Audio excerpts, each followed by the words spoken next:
इस लड़ाई को लड़ा भी है।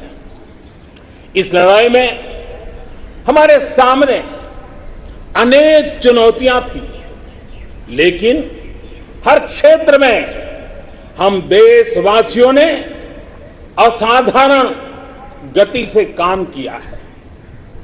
हमारे वैज्ञानिकों ने, हमारे उद्यमियों की ताकत का ही ये परिणाम है कि भारत को वैक्सीन के लिए आज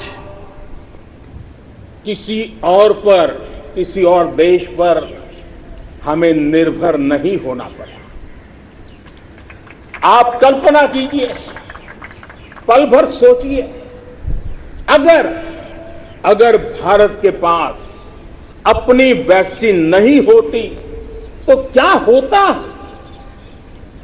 पोलियो की वैक्सीन पाने में हमारे कितने साल बीत गए थे। इतने बड़े संकट में जब पूरी दुनिया में महामारी हो तब हमें वैक्सीन कैसे मिलता, लेकिन भारत को शायद मिलता कि नहीं मिलता और कब मिलता।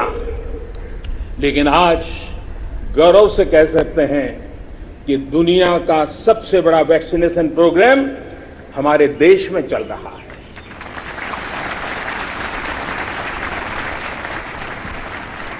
54 करोड़ से लोग, 54 करोड़ से ज्यादा लोग वैक्सीन डोज लगा चुके हैं।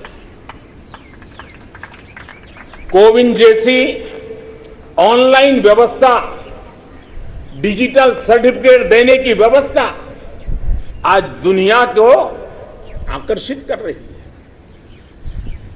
महामारी के समय भारत जिस तरह से 80 करोड़ देशवासियों को महीनों तक लगातार मुफ्त अनाज देकर के उनके गरीब के घर के चूल्हे को जलते रखा है, यह भी दुनिया के लिए एक अचरज भी है और चर्चा का विषय भी है।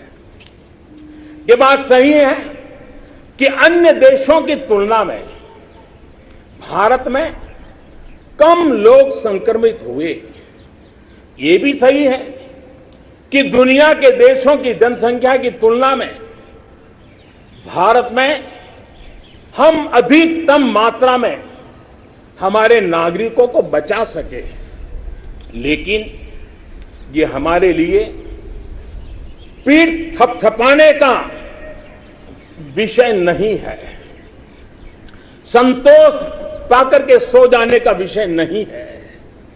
ये कहना कि कोई चुनौती नहीं थी, ये हमारे अपने विकास के आगे के रास्तों को बंद करने वाली सोच बन जाएगी।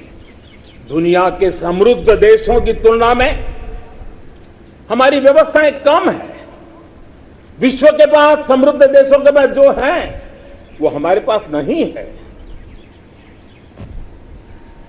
लेकिन इन सारे प्रयासों के बावजूद भी, और दूसरी तरफ हमारे यहां जनसंख्या भी बहुत है, विश्व की तुलना में बहुत जनसंख्या, और हमारी जीवन शैली भी कुछ अलग सी है। सारे प्रयासों के बाद भी कितने ही लोगों को हम बचा नहीं पाए। कितने ही बच्चों के सिर पर कोई हाथ फेरने वाला चला गया। उसे दुलारने, उसकी जिद पूरी करने वाला